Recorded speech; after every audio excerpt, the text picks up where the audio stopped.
नमस्कार, आप देख रहे हैं शगुन टीवी और आज मैं बात करने वाला हूं देवगुरु बृहस्पति का जो राशि परिवर्तन हो रहा है 2 जून 2026 को वो कर्क राशि में प्रवेश कर रहे हैं और हमारे जीवन पर हमारे का अर्थ मेरा यहाँ मकर राशि से है। मकर राशि के जीवन पर कैसा प्रभाव डाल रहा है? तो मकर राशि वालों आप एक बार इसको ध्यान से सुनना और समझना कि क्या आपके जीवन पर ये देवगुरु प्रभाव डालने वाले हैं। वैसे तो आपके स्वामी ग्रह की मैं बात करता हूँ, 10वीं राशि है आपकी, आपके स्वामी ग्रह शनिदेव हैं। शनिदेव ने आपको बहुत मेहनत बख्शी है, बहुत चीजें आप कर्म प्रधान हैं, आप कर्म की बात करते हैं, हमेशा धर्म की बात करते हैं, न्याय की बात करते हैं, क्योंकि ये आपके जो स्वामी हैं, जो आपके स्वामी ग्रह हैं, उन्होंने आपको आपके ब्लड में ही दिया है। आप हमेशा ना बड़ी बड़ी बातें करेंगे, धर्म की बात करेंगे, अध्यात्म की बात करेंगे, ये आपके अंदर आना स्वाभाविक है और ये जो आया है वो मकर राशि वालों को मिला है आपके स्वामी ग्रह से।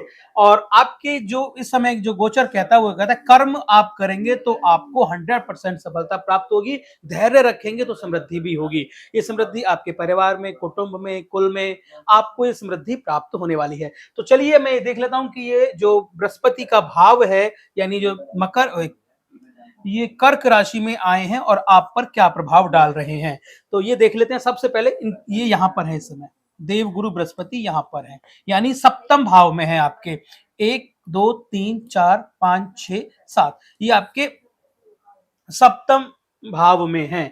सप्तम भाव में आने के बाद आप ये समझ लीजिए आपकी जो पति पत्नी के बीच में जो सामंजस्य है वो बहुत अच्छा होने वाला है। प्रॉपर्टी के साथ आपकी कोई जुड़ी हुई चीजें हैं, कोई आपका पार्टनर है, उसके साथ कैसा भी पार्टनर है, किसी भी फॉर्म में वो आपका पार्टनर है, उसके साथ आपकी बहुत अच्छी बनने वाली है। आप समानांतर चलने वाले हो, एक ही दिशा में चलने वाले हो, एक जैसी सोच आपकी इस समय तो हो ही जाने वाली है। और जो समय है ये आपके लिए गोल्डन पीरियड है। ये गोल्डन पीरियड है 2 जून से लेके 31 अक्टूबर तक का आपका ये गोल्डन पीरियड है।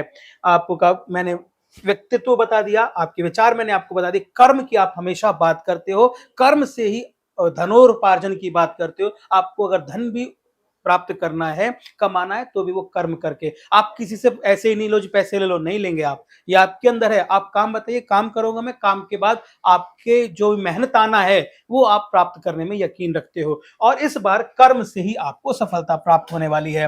अब इनकी नजरें हैं बृहस्पति देव की, तीन देवगुरु की 3 नजरें हैं, 5 7 और 9। अब ये 5 7 और 9 आप पर क्या प्रभाव डाल रही है वो भी एक बार देख लेते हैं।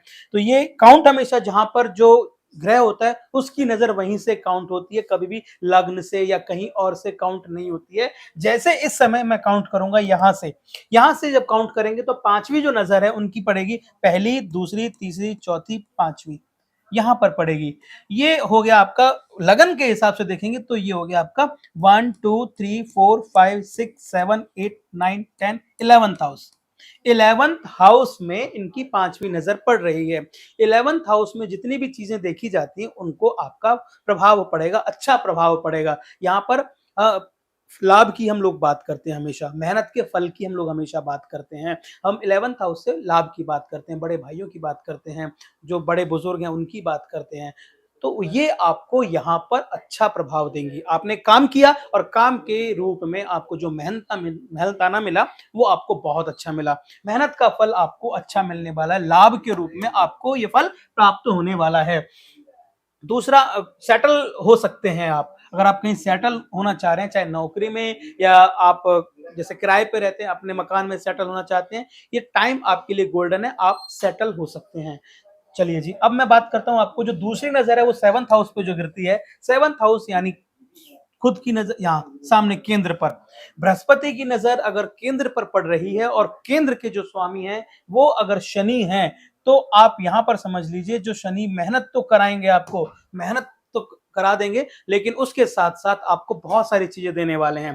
तो ये आपके लिए बहुत पॉजिटिव साइड्स हैं। तो यहाँ पर आपको साहसी भी बनाने वाले हैं। तो ये रहा इनकी। और तीसरी जो नजर है वो है 9वीं। तो 9वीं कहां पड़ने वाली है, काउंट हम यहीं से करेंगे, पहली, दूसरी, तीसरी, चौथी, 5वीं, 6वीं, 7वीं, 8वीं और 9वीं। ये हो गया तीसरे हाउस पर।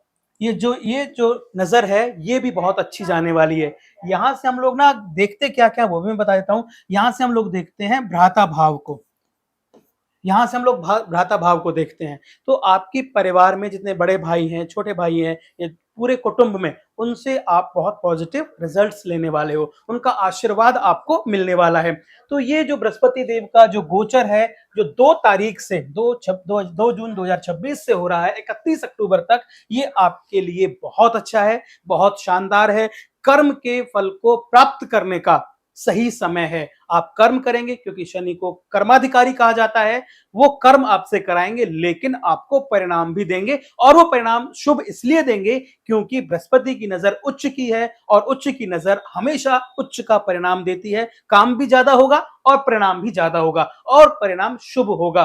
तो ये तो रहा आपका पूरा जो मैंने कुंडली के हिसाब से विवेचना की। अगर आप भी मुझसे कुछ पूछना चाहते हैं, कुछ बताना चाहते हैं, तो आप कमेंट बॉक्स में आइए और आप अपना नाम, उसके साथ साथ 2-3 चीजें और हैं, जैसे जन्म का समय, कहाँ हुए और कितने बजे हुए, वो सारी डिटेल्स आप मुझे कमेंट कर कर अपना सवाल आप मुझे पूछ लें। मैं अगले वीडियो में वो सवाल आपके सामने रखूंगा। वीडियो में अंत तक बने रहने के लिए बहुत बहुत धन्यवाद। नमस्कार।